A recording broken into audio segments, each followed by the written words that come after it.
Hi, Becky. Welcome to the show. Thanks so much for coming on. Thank you so much for having me. Yeah, really excited for this conversation because, let's just start with the whole. You ultimately live the great founder plot twist of being acquired, then buying your company back, and at the heart of that was your belief around putting people first. So, in a world where everybody's obsessed with AI and automating everything right now, what do most leaders get wrong about the real relationship between people, culture, and growth? That's such a big question to open on, isn't it? Um, I think I think people get the people part wrong. I think they're so ingrained in the what a business needs to deliver and what we need to do. And yes, all those things are important. Yes, you've got your services or your products that you need to be able to deliver. But actually truly understanding who your people are, what motivates them, what their real skills and strengths are, and are they in the right role? And are we giving them the right development and right support? All of that and creating a culture where people feel safe to have tricky conversations, sometimes to be able to say, I don't actually understand how to do this, and not feel like, oh, I'm going to get in trouble that I don't know how to do this. It's creating that place where people feel looked out for, but also feel like they really truly know the mission of where the company's going. And I think that's something that we've really worked on in the last couple of years. Putting in place something called a vivid vision. I don't know if you've ever come across the book by Cameron Herold, No. but it's an incredible book. It's quite short, quite easy read. But Cameron Herold helped people like Elon Musk, which whether you like him or not, I know he divides people. I don't think anyone can say he's not been successful in business. And Cameron Herold came up with this concept of you create a vivid vision. So instead of just saying, right, our company goal is in 3 years, we want to turn over X and we want to do Y, that people go, what does that mean? Like, I don't really know what I need to do for that. Instead, you write a story of what the business is like in 3 years' time. So you write it as though it's today. So our vivid vision starts. It's the 31st of December 2026, and then intricately describes all the different functions of the business, what type of work we're doing, what type of clients we work with, what kind of revenues we've got, etc. But suddenly you create this story that people can buy into and they go, oh, I Mm. see my place in that story and I see how I'm going to help this company achieve these things.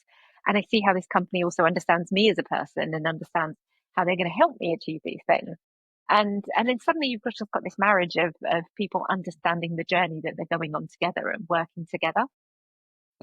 Amazing. I love that. I love that. That really sets the scene. Let's rewind then back to the start. What inspired you to launch Reflect Digital in the first place? What was the big thing that prompted that? So my initial catalyst was always my dad was my big inspiration. He'd run his own company, and actually, do you know what? It only dawned on me in the last few years how ahead of the curve he was. He used to work from home a lot, so his office was in North London. We lived in Kent, and he worked from home 3 or 4 days a week, sometimes all week if he didn't need to go into the office. So I would, around my school day, would see him working. If it was the holidays, I'd be around him a lot. If I could, I would go to the office with him when it was school holidays. And I just loved business. Like he ran a IT security business, which wasn't probably going to be my passion, but I just love business. I love meeting people. I used to answer the phone for him at home and I was like his receptionist. And it just made me want to be able to create my own company. And I loved that he had all these people that worked with him and that he'd created this lovely culture where people loved coming to work and the office was such a wonderful environment. So when I left school, that was the dream. Was I'm going to run a company, but I literally was like, I have no idea what though. And I didn't really have that link for a little while. I started job hopping a bit to try out different things. I was even a dreaded estate agent at one point, which I know they always get a bad rep. But yeah, I jumped around and eventually I found myself in a digital agency. And I don't think I even knew what an agency was at the time. But I found myself in this agency in a customer service role. I just fell in love. I fell in love with the concept of an agency. I fell in love with the internet and how it was a very early day still of SEO and of people really realizing how a website could power their business. And I was like this is my thing. I found it. So then I worked in that agency and then another agency, kind of soaking up as much as I could learn on how to look after clients and how to do the strategy side. And then very naively was like, I know enough, let's go do it. And somehow it's worked out, but I definitely didn't know enough at the time. I definitely was naive to what it really was going to be, that journey I was about to start. But I think in some ways it was better that I was naive, because I think if you weren't, you might not have done it. Yeah, yeah, that's funny. That's an interesting story, because I that's quite similar to mine. You know, my dad was an entrepreneur, business owner. I grew up around that. Um, I even worked for him. You know, like sort of growing up, so I was in that environment, and you know, obviously never getting paid enough because that's your dad. But Yeah. it was always it was always a great, you know, like really inspirational. And that kind of set me off into always having that entrepreneurial mindset. And then also, you know, I got into the whole digital marketing side as well. So, you know, very, very similar.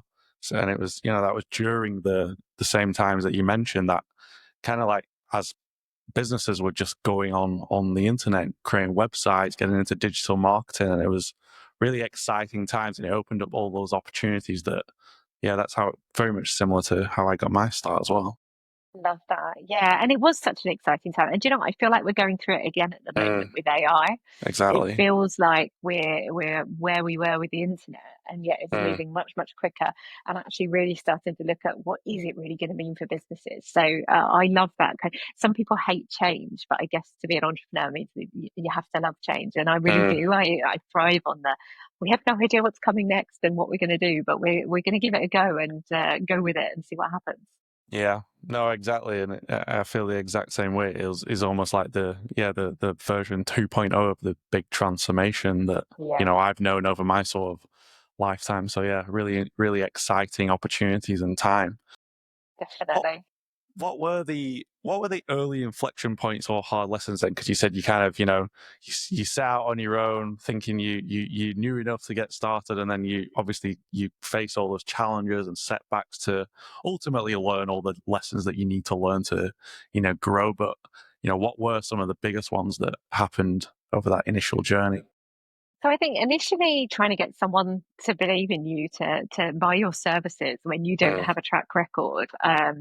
Yeah, there's nothing, and oh, I don't ever. I'm sure I will at some point go and start another business and be back at that point where you go, cool, I can't show you anything, but trust me, I can do this. But it's definitely, that was yeah, just putting yourself out there and being in front of businesses and having to have that confidence to go, I can help you and we're going to deliver on this, not quite knowing how you're going to deliver on it. But yeah, that was a fun ride of the first people saying, I'm going to pay you money to do this thing. And you're like, okay, cool, we actually need to do this now. uh, Um, I'd say like the people side of growing a business is the bit that I probably was least prepared for. I'd never really managed a team before. I'd never really recruited before. I'd been involved in interviews and seen that happening. But when you're making a decision and you realize actually how few touch points you have with someone before you go, yeah, come join my company. I'm going to pay you money and hope that you're going to do this. And I think trying to get that right, and it's something that we still are working on, and we're constantly looking at feedback and trying to hone now, is that recruitment process to find the right people, that it's the right role for them, and that they're going to thrive in your culture, and that they're the right people for you, and they're going to do the job that you're looking for. I think it's probably one of the hardest bits to get right. yeah, absolutely. How have those lessons sort of shaped your leadership style? I think, yeah, because you suddenly start a business and you suddenly you're a leader. Now I'm a Mm, leader of people, I've hired people, and you don't necessarily I was chatting to, I'm always having this conversation of actually when you're at school, you're learning all these things, but no one's really talking to you about skills. And you don't really start to realize like the difference between what management is and what leadership is, and you don't really know where you fit into that until you start doing it. And actually, until you get to a point, I think probably the change point for me was when I got a coach and actually had someone to start really bouncing off of and talking to, and for that person to help me unpack what I was doing well, what I was maybe struggling with. Um, because I'm such an empathetic person. Like I lead with my absolute heart, and my team will know that. My heart's always on my sleeve.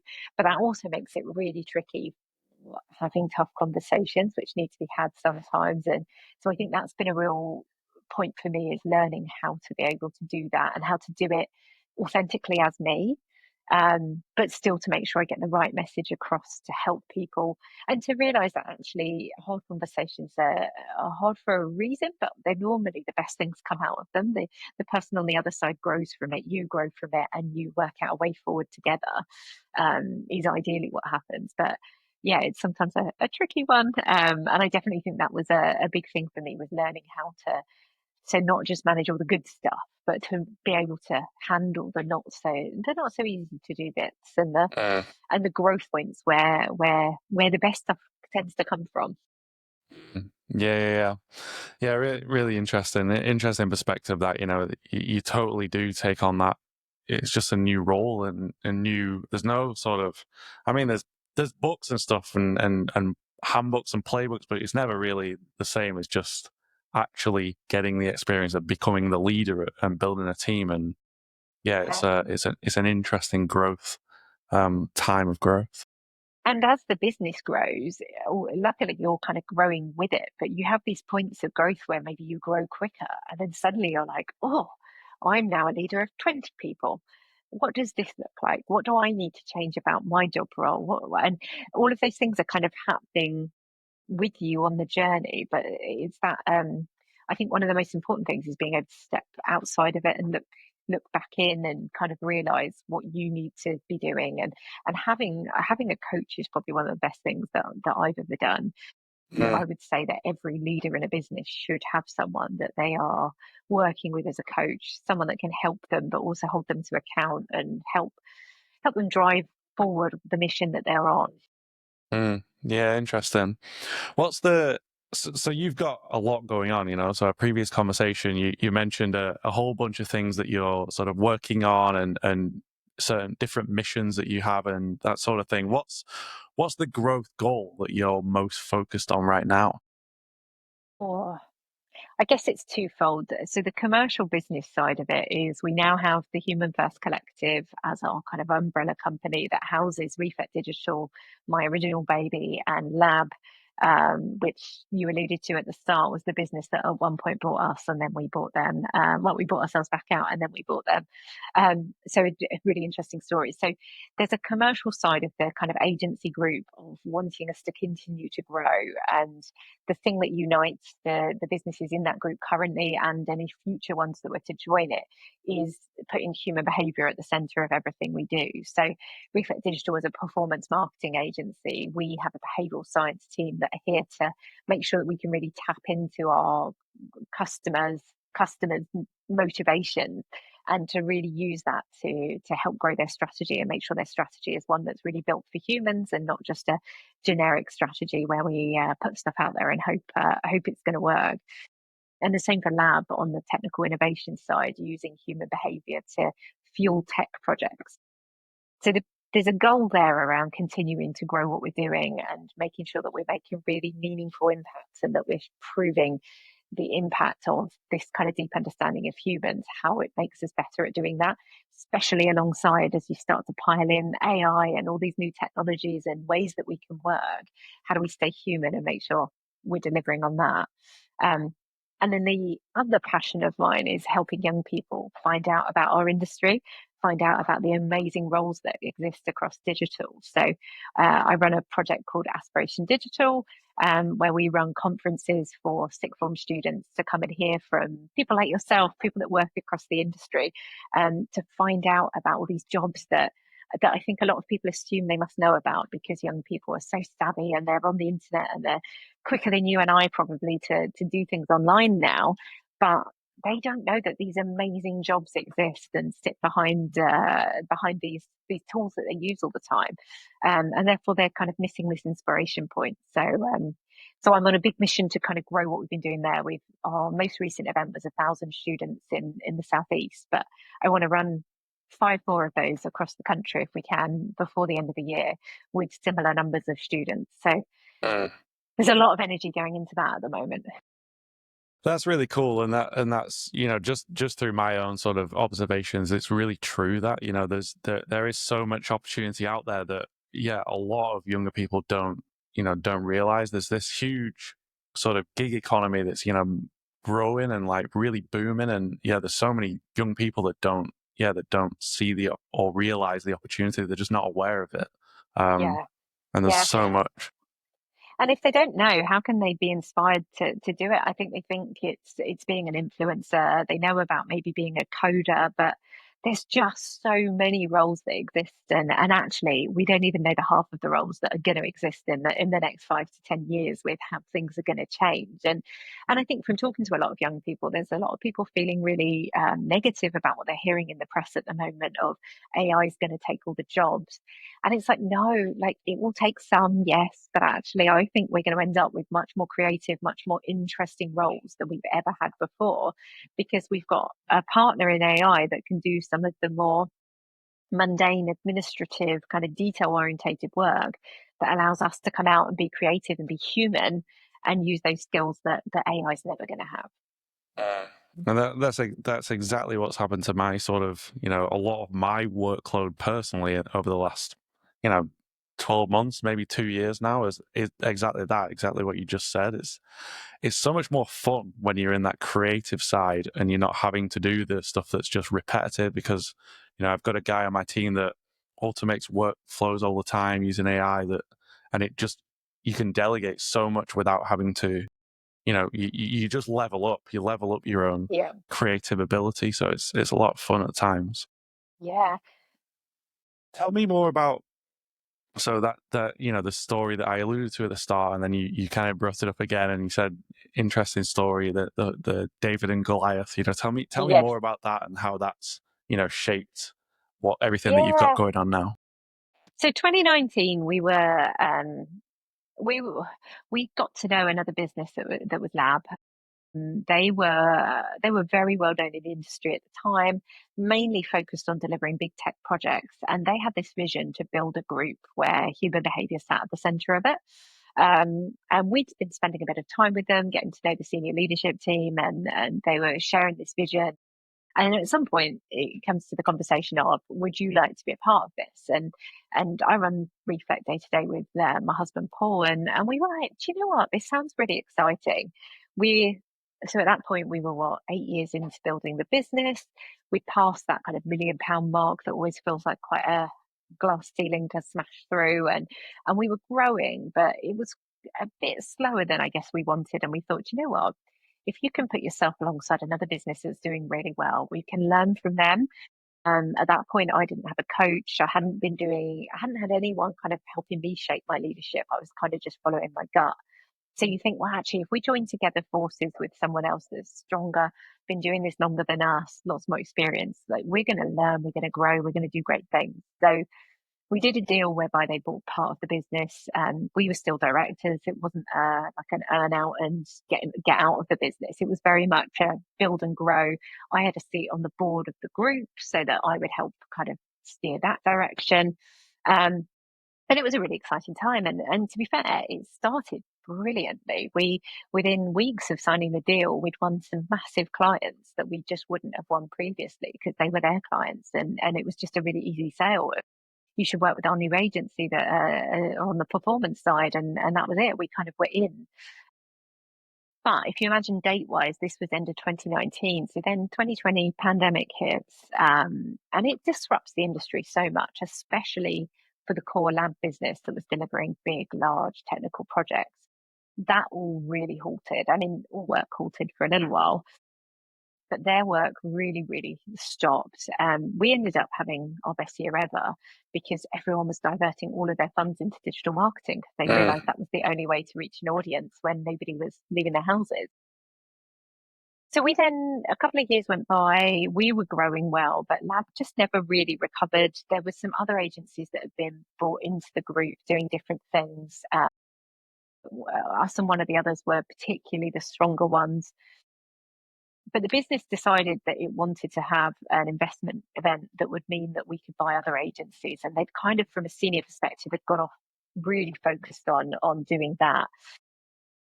And there were some really exciting deals that got very close to happening. But if anyone's ever worked in M&A, a deal was never done until it's done, and something can happen, and quite often does. Some of these things just never ever get into fruition.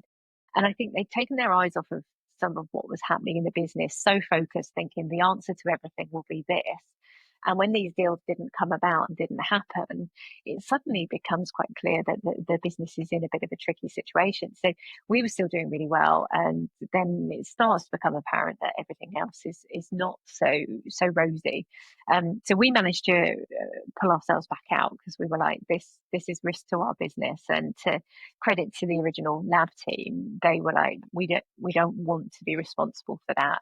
It makes sense. And we managed to do a deal to extract ourselves back out of the group. Um, Albeit we didn't really make much noise about that, because we had a lot of joint clients and we were still working closely together. So we kind of internally, it was that we're friends, not family anymore. And let's see what continues to happen. And then just kept a really keen eye on what was happening with Lab. But they were in such a situation that bouncing back was really, really hard. Like, everyone was throwing everything at it. But they got to the point where liquidation was the only option. And we were like, we don't want to see this amazing team, some of which were my original team that moved over there. And we don't want to see them out of business. We've got some amazing clients. There were some amazing projects.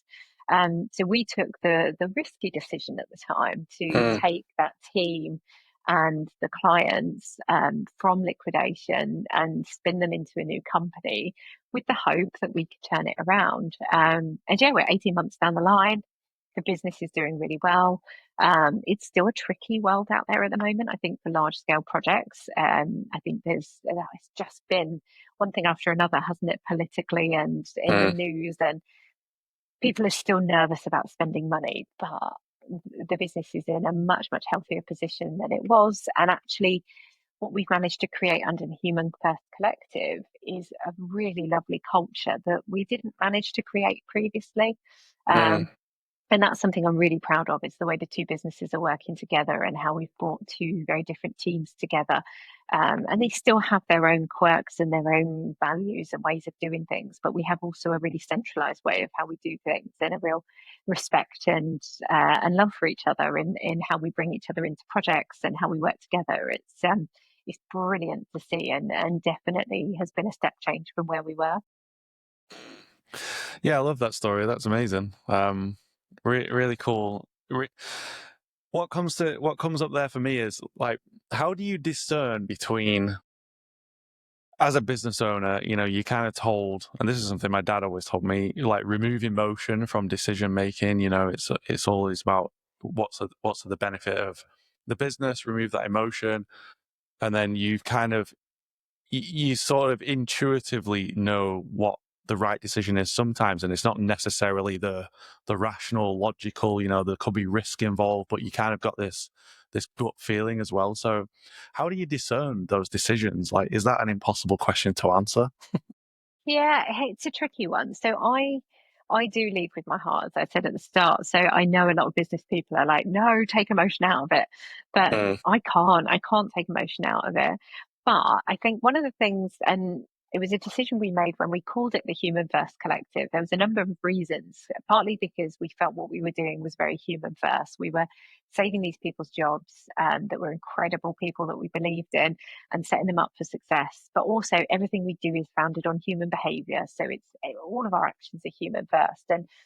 And there was a risk, though, and there still is a risk, that people go, well, hold on, you've just made a strong business decision there. That doesn't feel very human first. But actually, everything we do, even if we are putting the business first, that is still putting humans first, because at the end of the day, we've got to make sure the most amount of people still have jobs, are secure in what we're doing, etc. And sometimes a human first decision might be to part company with someone, for example, or to say that this isn't working. And often those moments that feel really horrible in the time, or at the time, end up being the making of that person, and they suddenly realize, yeah, it wasn't right for me, or whatever. But human first doesn't always mean about taking the easy route. It's not always the thing that we don't just always have to have a cuddle and be nice and fluffy. Sometimes it does involve the hard decisions. But at the root of those hard decisions is normally a human first reason. Actually, this is for the greater good of the company as a whole. it's making the right decision to help everybody. Mm. Yeah. It's I always find that I just always find it a challenge to navigate. How you reconcile Mm. like head logic with like you say, leading with your heart and the emotion, the intuition. But I mean, I live by the principle of you choose love over fear in ever more challenging circumstances, and that's how I grow in like personally. And I just feel like Yeah. the outer world follows your inner world, so I kind of have all this philosophy as well. So I just find it hard to reconcile sometimes. It's always interesting to Yeah. hear other business owners' perspectives. Yeah, and it isn't easy. And I think you just have to be true to yourself at the end of the day. And I often, a lot of things when I'm making decisions will be, I'll put myself in the shoes of my team. It was one of the things when I started Reflect, the previous agencies I'd worked for had been okay, but I hadn't had the best experience. I hadn't felt particularly valued. And it was one of the things that I thought, I need to change that when I create a company. I need to make sure I'm creating somewhere where people feel that they're listened to and get the same experience, whatever role they are, however senior they are, that they come to work each day and they, I don't know, I suppose I used to look at some of the senior team and be like, oh, they just don't do anything and they're just swanning off and going home early or whatever. And I try not to ever be that person. We've we have a very flexible way of working. We run a 4-day week. I try and any kind of flexibility I want to give myself, I look at, well, how can I give this to the team as well so that we're all equal in how we work together? So yeah, just trying to run decision making through like how would I feel if I was in so and so's position, and then even if that isn't a comfortable feeling, but I know it's the right decision, it's like, well, how can I best articulate that to them to help them to understand why we're doing what we're doing, why this decision's being made, to be transparent. We are very transparent. We do a quarterly report to our team that goes through all the numbers, where we are. They know what our targets are. They know what we're aiming for, from the vivid vision, but also from a numbers perspective. And having that transparency and talking to them about the tough times as well as the good times, it empowers them to understand what their role is in the business and how they can help us. Yeah, I love that. When it comes to growth right now, then what's the biggest challenge? What's maybe not working to the level it could or should? The biggest challenge, there's always conflicts around time, I think. Do you know, I was at an event yesterday and the speaker I'd recommended was at this event, a guy called Joao that we've done some work with before. He's an incredible speaker. Used to be the MD for Facebook in South America. And he talks about victim versus protagonist mindset. And I feel like as humans, and he describes it so perfectly, we so often fall into victim mindset. We kind of, it's built into us as kids. It's like, oh, he did it, she did it, or the milk spilt on the floor. Oh, it fell. I didn't drop it. It's like you always don't want to be the one to blame. And I think it's built into us from such a young age. And like even the dog ate my homework, it's that we're always looking for excuses because we don't want to be in the wrong, that then we carry that into adult life and it's not particularly healthy for us. And we're always kind of going, oh, I don't have enough time to do this. Or so it's always blaming something else. It's time's fault that I can't do this. And actually, the protagonist mindset is around, no, no, no, no, you're not prioritizing it. It's not time's fault. There's 24 hours in every day and it's always there. If you're not getting this done, that means that you haven't made it a priority. You've said yes to something else and no to this. And I think one of the biggest challenges leading a team and a growing team and a team where there's constantly pushes and pulls from clients wanting things and new business is always a focus as well. And there's always a lot to do. And it's like how to help the team manage their time in the right way, make sure we're embracing some of these new tools that can help us from an AI perspective, but make sure we're getting everyone as far away from victim mindset as possible and into that protagonist mindset of how can I make myself part of the problem? I don't want to blame anyone else. It's what can I do to change this? It's not that department's not doing it right. It's like, how can I help them to be able to see what I see to enable them to do what I want them to do? And yeah, I think it was brilliant seeing him again yesterday talking about this because he came to one of our team days last year and it's just really relit the fire for me to go, do you know what, we need to bring some of that back because I think it's just so easy when you get busy to kind of start going, oh, it's time's fault, it's their fault, this can't happen, and trying to wrestle with there's a lot of work to do, but we know our priorities and we know how to support each other and we can get this done. There is a way. Yeah, really interesting. Really interesting perspective on time, and that's always such a fascinating, idea, because it only exists in the mind of a human. Does time? It's not, it doesn't exist in nature. There's no other animal that lives by time. And like No. the whole reason why I started a business was ultimately for freedom, freedom in different areas of my life. And I often find myself becoming a slave to time, things that I've like a slave to the things that I've put in my calendar, and then you've got all these expectations and this huge workload, and it's always a very interesting uh, idea as time. Yeah, it really is. And I think, well, I mean, Joanne uses the perfect example of when people say, oh, I don't have enough time to go to the gym. And it's like, you do. You're just not prioritizing it. You're saying Uh, something else is more important. But actually, if you really, really want to go, you will cut something else out to make that time. You will find uh, a way. uh, But it's having that mindset to go, do you know what? No, I'm going to try and delegate these things, get these off my desk so that I've got that extra time. Yeah, it was a good reminder, and I feel like it's something I really, really try and live by. yeah. So going back to, because you mentioned, having a coach, like is this a personal coach to, sort of, yeah, like coach you through things as a business owner? Because there are, Yeah, I do have coaches that come onto this podcast, so as well as founders, there's also, founders and coaches. So it's always interesting to, and I've never actually had this conversation with a business owner, who's had a coach, how that's helped them. yeah. What are So your sort of I, main insights?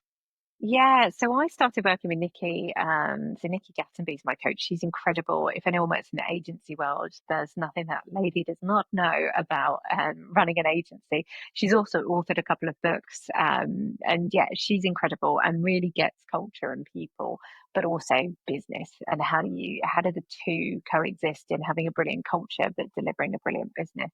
Um, I started working with her probably 2020, 2021. I've met her at a couple of events, really admired her, and was like, yeah, I've never had a coach before. Let's give this a go. And it was just a brilliant experience. It's a safe space to open your mind and share what's on your mind. That as a business owner, even I mean, I'm lucky because I run the business with my husband.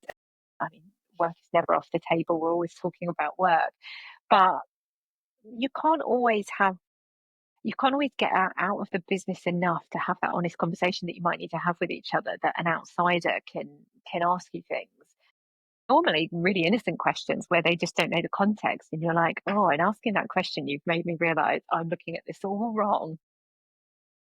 So yeah, we started working together and then have continued to do so. She's now actually a non-exec director across the agency group. She coaches a few of the leadership team here. She comes and runs board meetings with us. But she's that outside person, but also is now close enough that knows a bit more about the business and can see what's going on, but she can bring that different perspective. She's working in other businesses as well, so she's kind of constantly soaking up different good things that are happening, tricky things that are happening, ways they're getting resolved. Um, it's just incredible as a growth. Like if you really want to grow as a leader, it's really hard to do that just on your own, going, am I getting better at this? Whereas actually if someone can help you and you can talk about what you think you're finding challenging or what you're maybe not doing as well as you'd like to, they can help give you strategies and you do most of the work. They've got really skilled, if they're good as a coach, they're very skilled in how to get you thinking in the right way and to Uh, pull you in the right direction. But a lot of the work comes from you, and you have to be bought into wanting to change and wanting to grow. mm, yeah, yeah, yeah. Really interesting. I've had the same experience as you just mentioned there. It's like it's just the way that you evaluate, ask yourself questions, like it's just that back and forth conversation that steers you to ask yourself the right questions, almost like holding a mirror up to yourself and, you know, holding you accountable for where you're lying to yourself maybe, or those sort of things. Exactly. Yeah. It's really good. Yeah, I'd recommend anyone that's even just in a senior role, not necessarily needing to run or own the business, but I think it's just a great way if you want to be developing yourself. Mm. And then with the concept of time, how do you manage your time? Because you've got a lot going on. What does your sort of week to week look like? Is it the same? Is the structure there? What's that look like? It's busy. It's always busy, but I do love being busy. I so I one of the things that's really important and is a non-negotiable for me is making sure I've got time to work out. So that sets me up for the day. I'm a morning workout person, so you don't often see me in the office before 9 because I'll be up. I'll do a workout, whether that's on my own or with my PT. But that kind of gets me in I'm kind of awake and ready for the day. Mm. And then I'm out and about a lot. So, yeah, it was really weird in COVID to go through a time where you didn't really go out because I was always out and about a lot. And then that stopped. And then it now feels like it's back to the levels it used to be of I suppose what's nice now is you don't run to London for a half an hour meeting that you might have done previously because people realise it makes more sense to let's jump on a video call.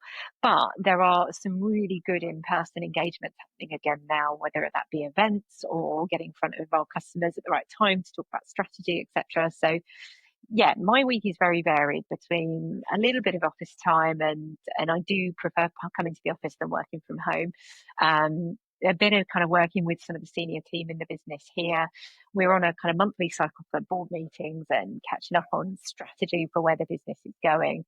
But then it just depends where we're at in our cycle for marketing, like whether we've got events we're hosting, whether there are events we're attending with Aspiration Digital, depending on where we're at. I'm just about to host a dinner for that. So looking to meet people that are really keen on changing the face of digital skills and getting that in front of young people. So trying to get some new people to buy into what we're trying to do and come on that journey with us. So we're always looking at different ways to engage with the audiences we want to work with. And we're very much an experience led agency. So everything's about like, how do we make it an experience? How do we make it memorable? How do we make sure we're the people that they want to come back to, whether that's individually or as a collective, as a business?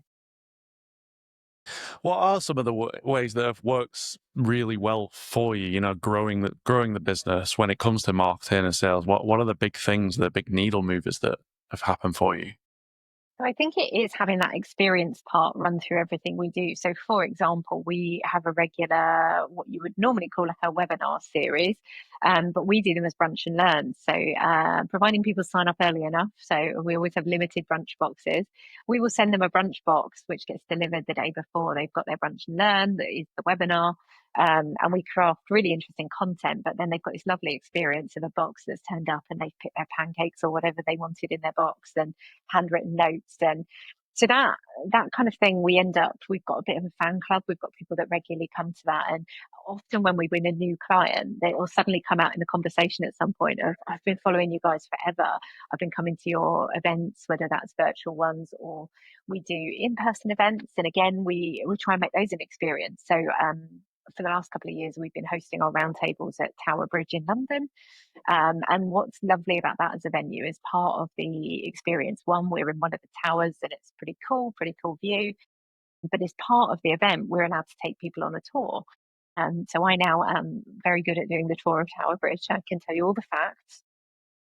But you're at this business event that's very businessy, but suddenly you get to have this kind of personal moment with people. And one of the interesting things about Tower Bridge, if you haven't been, is there's a glass floor which divides people. Some people do not like walking on glass and looking down to see the road, or if the bridge is up, the water below. So suddenly you're having this wonderful moment with someone you maybe have only just met, or potentially a client, because we invite clients as well. And you're hearing about, oh, I want to bring my kids here, or oh, I'm really scared of this. And you're creating an experience and a memory where they're not going to forget that business event. There was something more to it than just, we're going to tell you about what's happening with AI or whatever the event topic is. Um, so yeah, we always try and make ourselves memorable and then like have an ongoing journey of how can we keep adding value to people.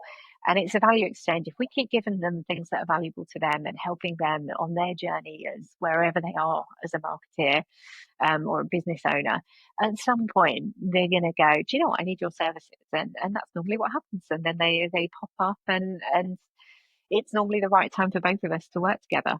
Mm.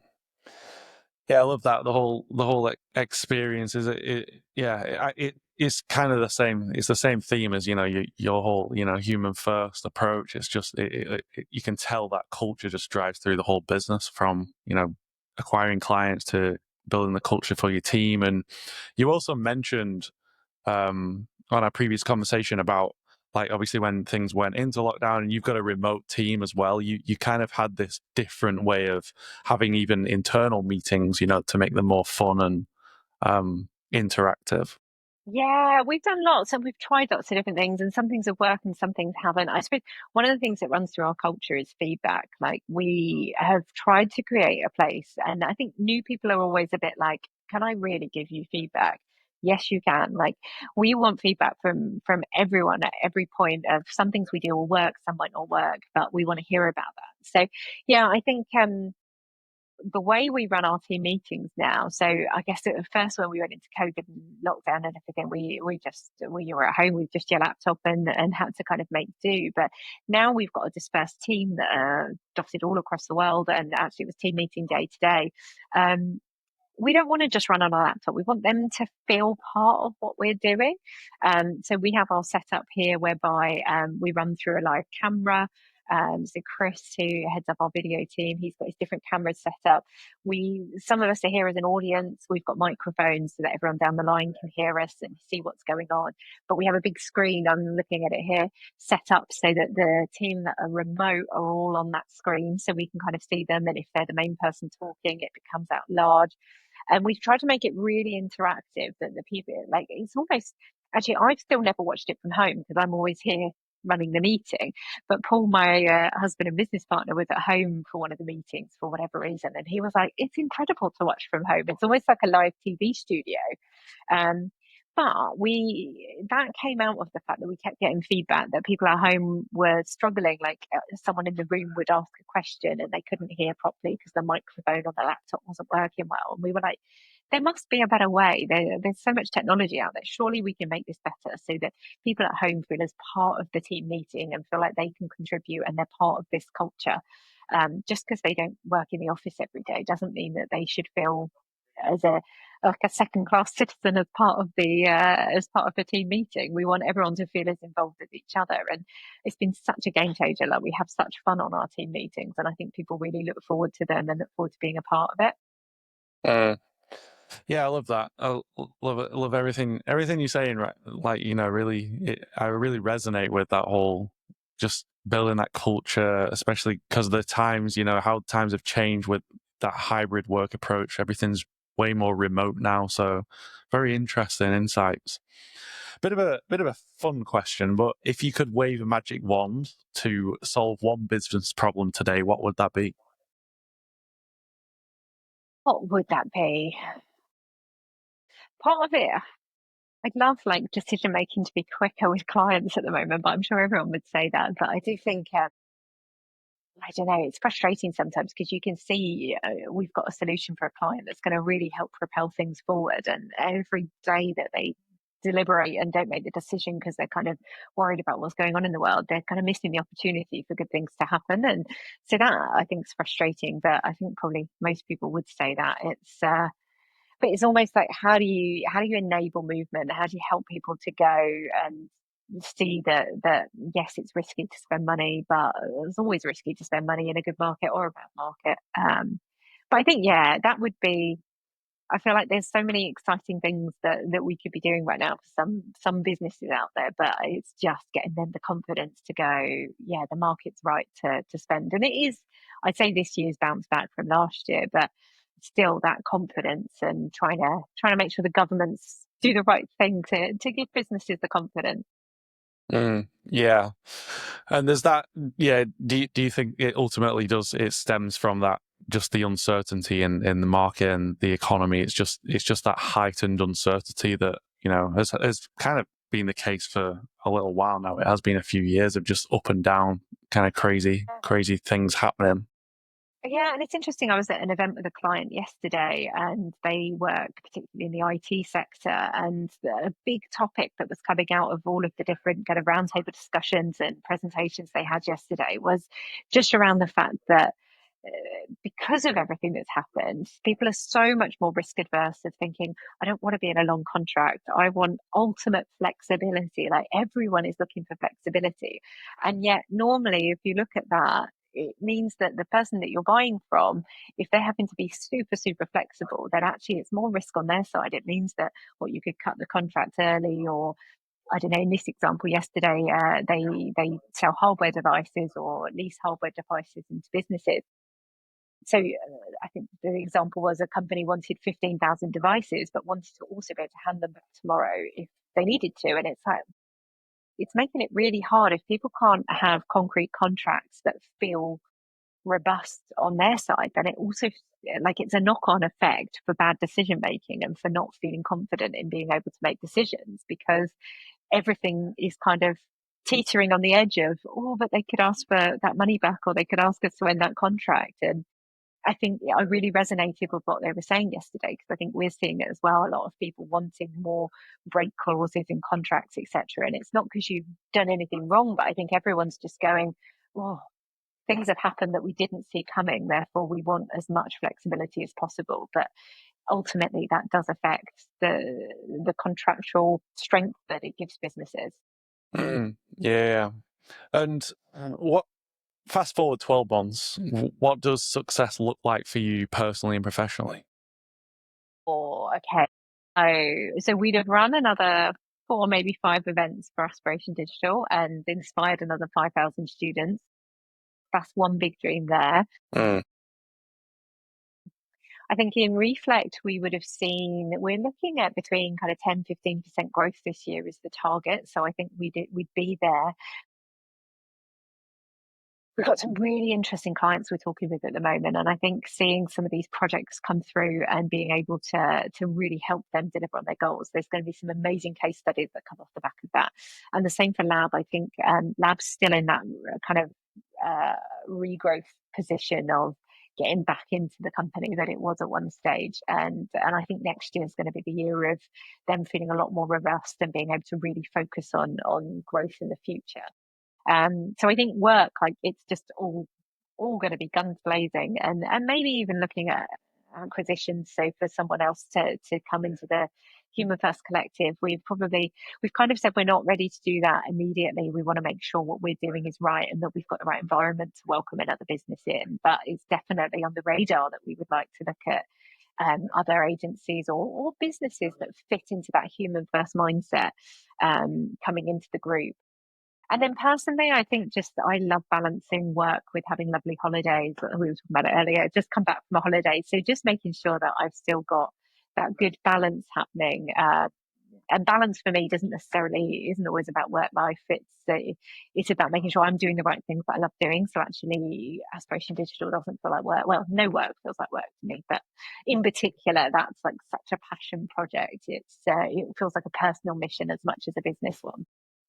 Amazing. Well, you've got some really exciting things there that you're working on, and great 12 months ahead of you. So really exciting. Let's I really hope so. appreciate, yeah, really appreciate this conversation. And again, like, thanks so much for sharing your insights. It was, really insightful conversation. Where can people find out more about you online, Becky?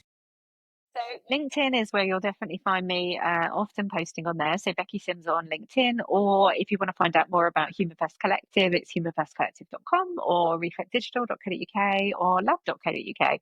And yeah, thank you so much for having me. It's been really good fun. Amazing. I'll put links to some of those in the description as well. So yeah, thanks again. It was great Thank having you you. on. Thank you.